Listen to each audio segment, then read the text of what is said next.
Hello students. Today again we are going to deal with the one more beautiful concept in microbes in human welfare, that is microbes in sewage treatment. So far we have finished the microbes in household products as well as the industrial products, where we have come across with the several microbes, its products and as well as its applications, okay, for the human welfareness. So here also sewage treatment will be one of the important thing. Why? Because of it causes water pollution. Okay, okay, when there is a decomposition process of the sewage, some biodegradable agents, even it causes, yes, the air pollution also. Okay, so hence it is very important, before going to dump the sewage directly into the river, okay, water bodies, we should treat it, okay, before dumping into the water bodies directly, which in turn causes a severe water pollution. It's our responsibility to, yes, filter or treat those sewage water to become less pollutant. Okay, so in this concept we are going to study how the treatment plants of the sewage, how they treat, what kind of steps they are going to undergo, and how they are going to convert this high polluted sewage thing into less polluted sewage water. Okay, yes. So what sewage means? Sewage is municipal waste water. The municipal waste water contains the waste from houses, waste from hospitals, waste from hotels, etc. Okay, so which contains all kind of materials along with a lot of organic matter as well as microbes. Okay, they contain, the main thing of the sewage is they contain large amount of organic matter as well as microbes. Because of the organic matter, we know what is decomposition. The microbes or the few bacterias, what they do, they what feed on this organic matter, understood, so which get converted into useful products or much nutrients rich content. So hence before dumping this large amount of sewage directly into the water, our first preference is to treat it. Okay, so sewage is treated in STPs, that is sewage treatment plants, to make it less polluting, we know already. So this sewage treatment includes two stages. So first is primary treatment and the second is secondary treatment, and the secondary treatment is also called as biological treatment. One of the important question, which treatment or which stage is called as biological treatment, that is secondary treatment. We'll start one by one. So first thing is primary treatment. So what is primary treatment called as? So it is the physical removal of particles. Okay, so physical removal of particles, because as we know the secondary is biological, hence they have said primary treatment is one of the physical removal of particles, which includes removal of floating debris by sequential filtration.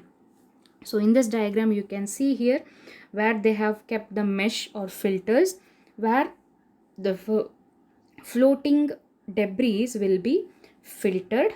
Okay, next is removal of grit. Grit means soil and small pebbles or stones. What happens? Next is a grit chamber. By the process of like sedimentation, what happens? The heavier thing, the soil, it or maybe the pebbles, they are heavier thing, right? They settle at the bottom. Okay, so hence it is called as sedimentation. So this is the simple two step. The floating thing will be filtered using mesh or filtration thing, sequential filtration, and the next is where they undergo the process sedimentation, where all the heavier particles are settled at the bottom.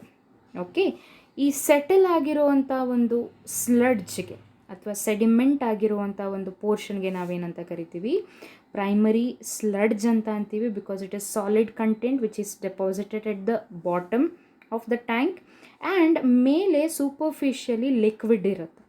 This liquid V call it as primary effluent. Remember, primary sludge is the sedimented part.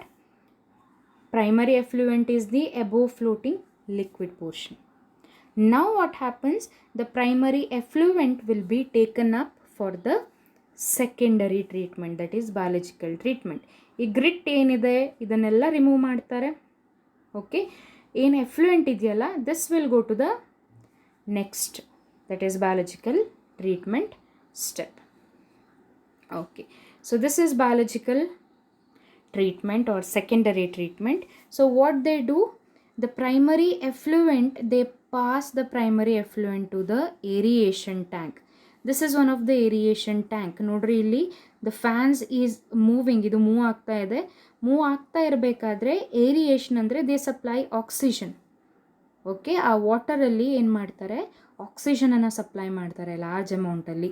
Okay, ಎಜಿಟೇಟೆಡ್ ಅಂದರೆ by steering. ಹೇಗೆ ನಾವು star ಮಾಡಿದಾಗ air bubbles formation ಆಗುತ್ತಲ್ಲ, so ಹಾಗೆ same ಟೆಕ್ನಿಕ್ಕನ್ನು ಇಲ್ಲಿ use ಮಾಡುವಂಥದ್ದು. Primary ಎಫ್ಲುಯೆಂಟನ್ನು ಈ aeration ಟ್ಯಾಂಕ್ಗೆ supply ಮಾಡ್ತಾರೆ. ಏರಿಯೇಷನ್ ಟ್ಯಾಂಕಲ್ಲಿ ಏರ್ ಸಪ್ಲೈ ಆಗುವಂಥದ್ದು. ಈ ಏರ್ ಸಪ್ಲೈ ಆಗಿರೋದ್ರಿಂದ ಸಮ್ ಏರೋಬಿಕ್ ಬ್ಯಾಕ್ಟೀರಿಯಾಸ್, ಅಂದರೆ the bacterias which work with the presence of oxygen. Aerobic bacteria ಏನು ಮಾಡುತ್ತೆ, they form flocks. They convert into flocks. What are flocks? Flocks are bacteria associated with the fungal filaments to form mesh-like structure. ಇಲ್ಲಿ ಕಾಣಿಸ್ತಿದೆಯಲ್ಲ ನಿಮಗೆ, this is a mesh-like structure where it is a combination of bacteria and fungal filaments. So when the effluent is passed into the aeration tank, ಏರಿಯೇಷನಲ್ಲಿ constant air supply ಆಗುತ್ತೆ agitation ಮಾಡೋದ್ರಿಂದ, like stirring kind of. So ಈ ಥರ ಮಾಡೋದ್ರಿಂದ ಏನಾಗುತ್ತೆ ಹೇಳ್ರಿ, aerobic bacterias ಏನಾಗುತ್ತೆ, flocs ಆಗಿ ಕನ್ವರ್ಟ್ ಆಗುವಂಥದ್ದು. ಓಕೆ, ಆ್ಯಂಡ್ ಈ ಫ್ಲಾಕ್ಸ್ ಏನು ಮಾಡುತ್ತೆ, so this microbes, what this microbes does, this aerobic microbes feed on the organic matter. Okay, ಈ ಏರೋಬಿಕ್ ಮೈಕ್ರೋಬ್ಸ್ ಏನಿದೆ, ಈ ಎಫ್ಲುಯೆಂಟಲ್ಲಿರುವಂಥ ಆರ್ಗ್ಯಾನಿಕ್ ಮ್ಯಾಟರನ್ನು ಕನ್ಸ್ಯೂಮ್ ಮಾಡಿ, okay, yes, they consume this organic matter and they reduce the BOD of that effluent. I'll tell you what is BOD. Just remember, BOD is biochemical oxygen demand, the important expansion now you need to remember or you need to list out. Okay, that is BOD. Okay, one more thing, the first step ana oduva ನಾವು. Secondary treatment, we got the primary effluent from the first primary treatment. ಆ primary ಎಫ್ಲುಯೆಂಟನ್ನು what they do, they pass this primary effluent into the aeration tank. By the name indicates aeration tank, they supply air. So ಹೇಗೆ supply ಮಾಡ್ತಾರೆ, by simple agitation. Okay, after agitation, once they get the microbes which is present in the effluent, they get oxygen now. Okay, and what they do, they vigorously get converted into flax ಆಗಿ convert ಆಗುತ್ತೆ. ಹೇಗೆ bacterias ಆಮೇಲೆ ಆ ವಾಟರಲ್ಲಿ ಕೆಲವೊಂದು fungus ಇತ್ತು ಅಂದರೆ ಎರಡೂ ಸೇರಿ ಒಂದು ಮೆಶ್ ಲೈಕ್ ಅಪಿಯರೆನ್ಸ್ ಆಗುತ್ತೆ. This mesh like appearance V call it as what, flax.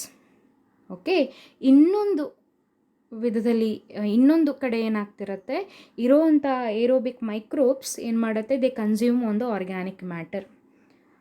Organic matter, ಯಾವುದಾದ್ರೂ ಆರ್ಗ್ಯಾನಿಕ್ ಮ್ಯಾಟರ್ ಇರೋದನ್ನು ಕನ್ಸ್ಯೂಮ್ ಮಾಡಿ BODನ ಕಡಿಮೆ ಮಾಡುತ್ತೆ.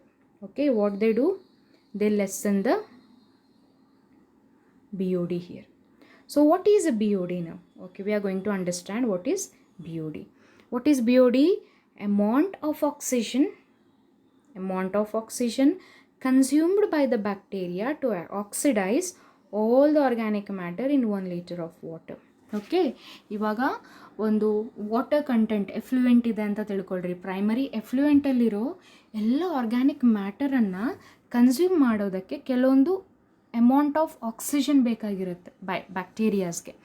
ಆ ಆಕ್ಸಿಜನ್ ಪ್ರಮಾಣಕ್ಕೆ ನಾವು biological or biochemical oxygen demand ಅಂತ ಹೇಳ್ತೀವಿ. Oxygen demand which is asked by or which is used by the microbes for what? ಯಾವುದಕ್ಕೆ ಆಕ್ಸಿಜನ್ ಬೇಕಾಗಿರುತ್ತೆ? To consume organic matter.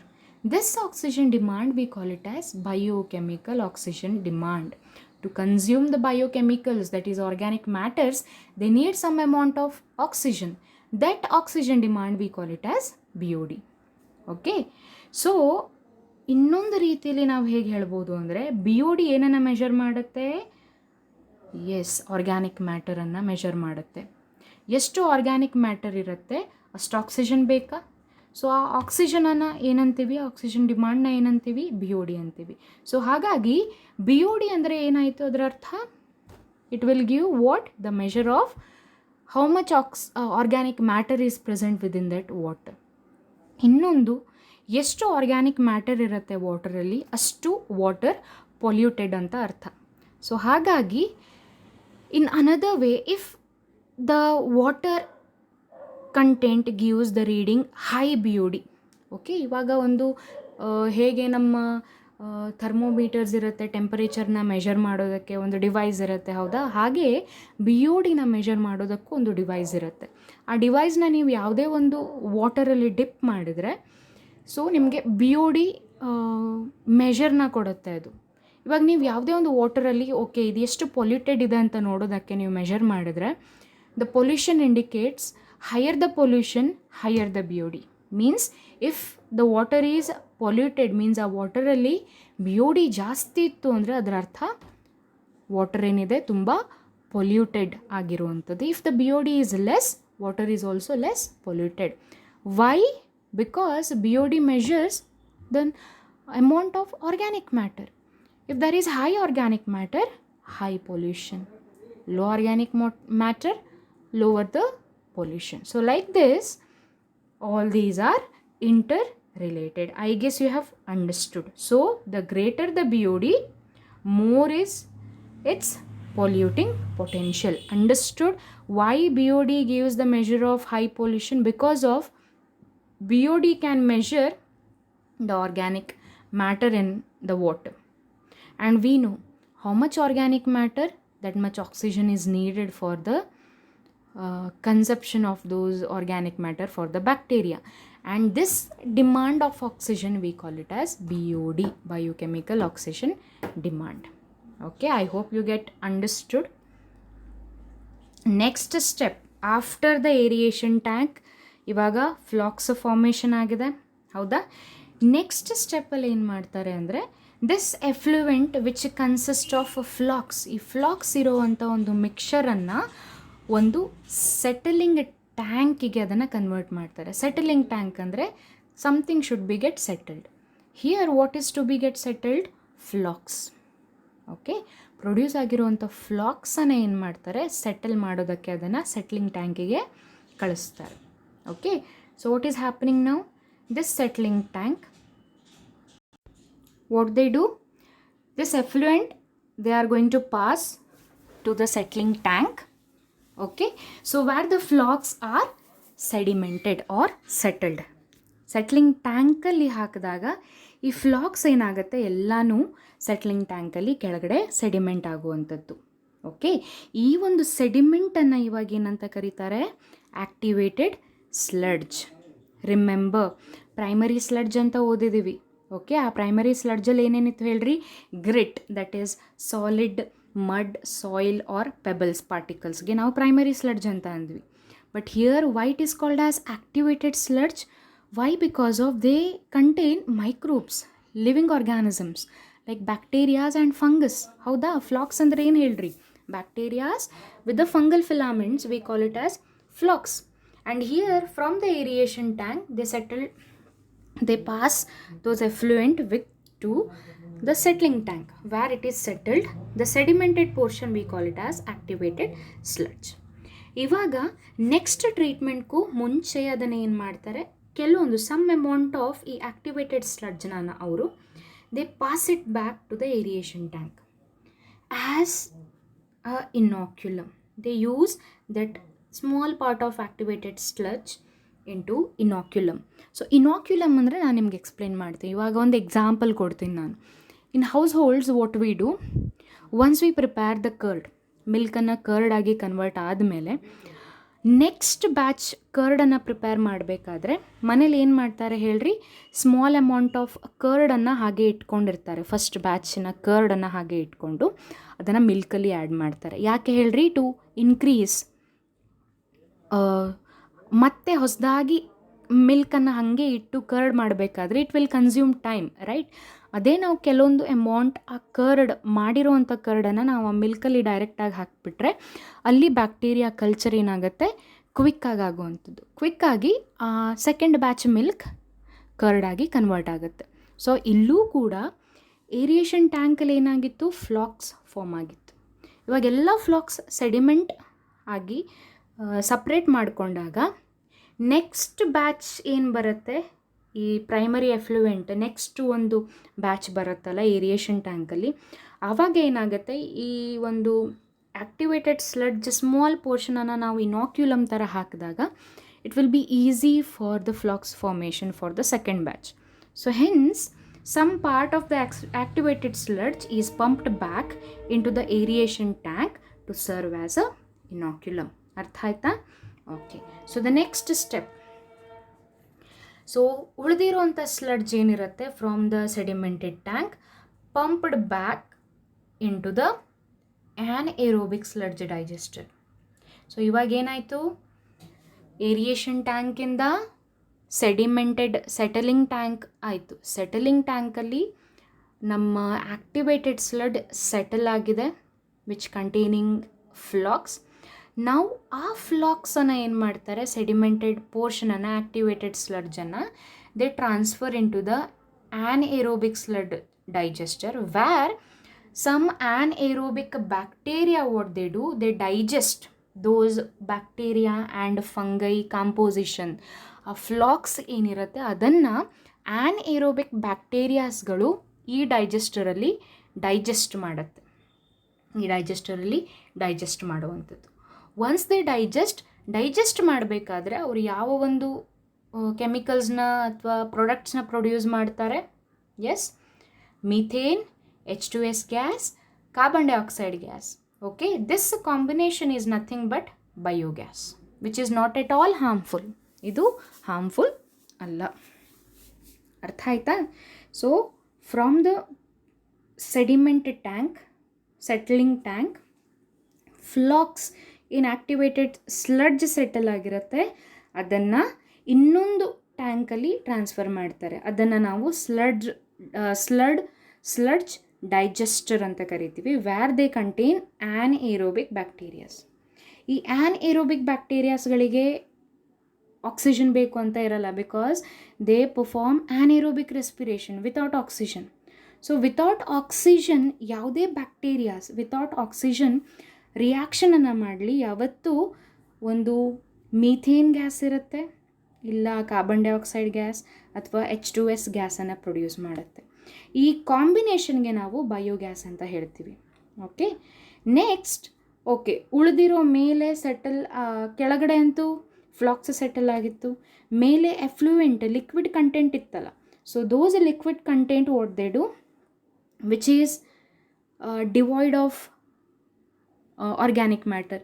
ಅದರಲ್ಲಿ ಇವಾಗ ಯಾವುದೇ ಆರ್ಗ್ಯಾನಿಕ್ ಮ್ಯಾಟರ್ ಇಲ್ಲ. ಯಾಕೆ ಅಂದರೆ ಎಲ್ಲ organic ಮ್ಯಾಟರನ್ನು aerobic and ಆ್ಯನ್ಏರೋಬಿಕ್ ಬ್ಯಾಕ್ಟೀರಿಯಾಸ್ಗಳು consume ಮಾಡಿಬಿಟ್ಟಿದೆ.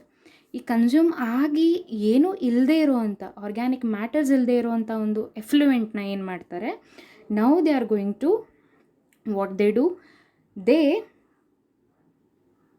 release this into the water bodies. Now it is non-polluted. Polluted ಆಗದೆ ಇರೋವಂಥದ್ದು, ಪೊಲ್ಯೂಷನ್ ಇರುವಂಥ ಎಲ್ಲ ಕಂಟೆಂಟ್ಸ್ನ ತೆಗೆದು ಫಿಲ್ಟರ್ ಮಾಡಿರೋವಂಥ ಏನು ಪೋರ್ಷನನ್ನು ಇವಾಗ ಯಾವುದೇ ಒಂದು ರಿವರ್ ಅಥವಾ ಪಾಂಡ್ಸಿಗೆ ಅದನ್ನು ಸಪ್ಲೈ ಮಾಡ್ತಾರೆ.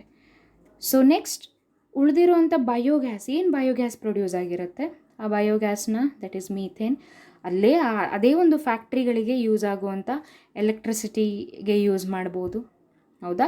ಅಥವಾ ಬಯೋಗ್ಯಾಸ್ನ ಹತ್ತಿರ ಇರುವಂಥ ಮನೆಗಳಿಗೆ ಸಪ್ಲೈ ಮಾಡಿ instead of using electric powers they can use for lighting as well as for cooking the biogas.